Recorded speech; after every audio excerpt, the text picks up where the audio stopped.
Hey, Chanel here with another sew bit. Today is a real simple sew bit. How to wind a bobbin.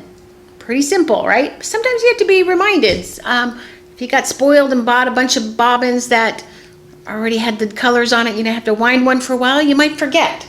So, for starters, I wanted to show you my little system that I love. It's these bobbin rings, and they do sell cheap versions of this, so actually get the good one. I don't know if it's sold by Dritz or not, but it really pays. So they just grip in here. I love this. I remember for years when I was sewing, I was always trying to come up with a system to hold on my bobbins. I actually have 3 of these at my studio, and I have one separate one to hold my Bernina bobbins because they're a different size.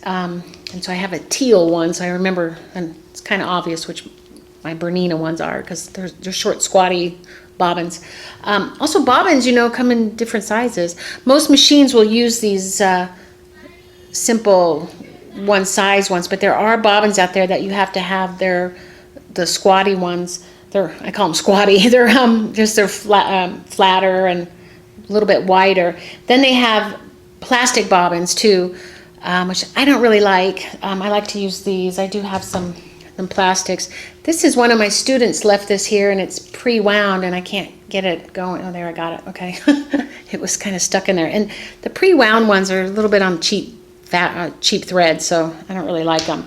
It's so easy to wind a bobbin. It's crazy. But I have at my studio a sample. I put it on a safety pin so nobody will use it, and I put on here a sample of bad bobbin winding. And they do wind bad, and they won't work really well in your machine, and you can know them, they're squishy like this, so you don't want to use these. Also, this bobbin started to tarnish. It was made of a cheaper metal, and I can tell you where I bought it from, and it just tarnished like within a year, pretty bad. This is an older bobbin. This is how they should look, nice and shiny like that. But this is also a squishy bobbin. I just discovered this in my ring here. One of my students made it and probably didn't know it was a bad bobbin, but I always try to say, don't get squishy bobbins. don't make squishy bobbins. So I want to show you how to thread a bobbin.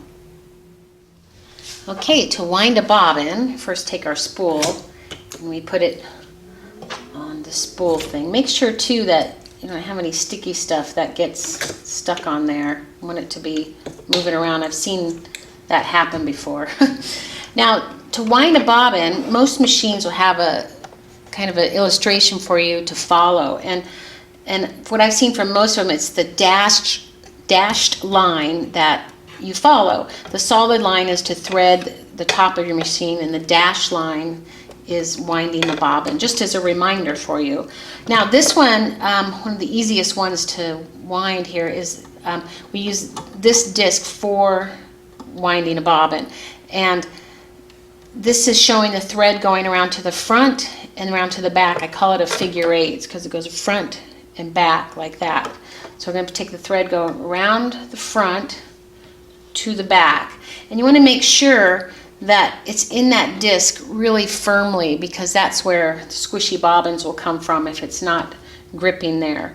Then your thread comes over here, and then this dash line here is trying to show you to go through the middle of this bobbin and up and out a hole. A lot of people put them through here or up down the bottom, but you just want to go up and out the top hole right here. I hope you can see that. Right there. And then it just goes onto the disc here like that. So now the thread's coming through the center here and up and out. Then I push that over. That actually engages it to wind the bobbin, and also it stops the needle from moving so that it doesn't kind of go crazy. Now I'm going to hold this top of this thread here firmly, get my clippers ready, and I'm just going to hit the gas for like 1 second. Oh, turn the machine on. 1 second, and then I'm going to hold on to this. If I didn't, this would get all locked up and then all tangled up in here. I've seen that happen too many times. I'm just going to clip it close to the base of the bobbin there. Did I?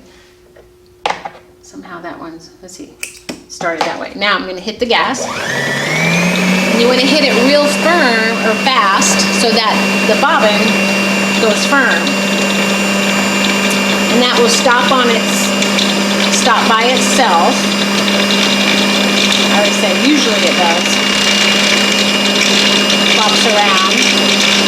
Could have a cap that helps that. Then it stops by itself, and this bobbin came out really nice and firm right here. So you just don't want squishy bobbins right here. Then you just simply clip it off, and your bobbin's ready to use. And make sure you, well, that's already clipped off. A lot of times you gotta push that over. But there you go, nice firm bobbin. Now, if you want to use a cone thread, we use this a lot in my studio, and maybe a plastic bobbin, you'd actually use a cone thread holder. These ones we had custom made, but they sell them at Joann's. They're like a black plastic, and the whole reason for it is just this little part here to hold it up and out. You don't want to drag the thread down. So again, I would go over and around like a figure 8, and then the plastic bobbins only have one hole. You just got to get it up through there like that. Comes over here, snaps over. 1 second, holding onto this firmly.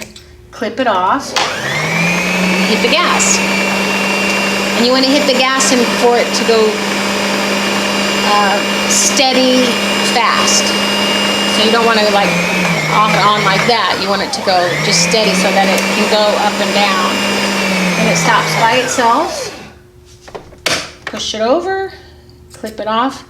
There again, we have a nice firm bobbin. So that is how you wind a bobbin. All right, 2 bobbins, nice and firm, ready to use.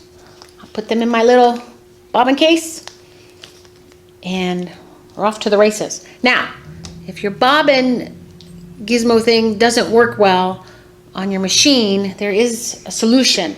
You can buy one of these side winders. I'm not an affiliate, but I should be. I'll have to call them and see if I could be. And it's just it's pretty fun actually. It's just this little plastic thing, and you can actually, it's got battery and plug-in, and you just hook it all up here and it winds it. Pretty simple. So I think I paid maybe 20 bucks for that, and it was collecting dust because we weren't really using it. Because it's so easy to do it on a machine. So I think I'll keep it out, maybe play around with it, have my students wind some bobbins. Anyway, so go make some bobbins. I'll see you in the next sew bit. So if you're new to sewing, I have some online sewing classes out. It's I'll put the link below. It's on my Teachable site, and I have a 6-week class, teaches you everything you need as a beginner, all the fundamentals in a sequence that is easy to follow, and I put it in 15 minutes a day. I also just came out with this class. It's called Learn to Sew Boot Camp, Easy to Follow Sequence, and it's the first part of that 6-week class, and it gets you through threading the machine, the tools, and some very basic things you need to know to get your sewing hobby up and running. So check those out. I'll put the link below, and I'll see you in the next videos.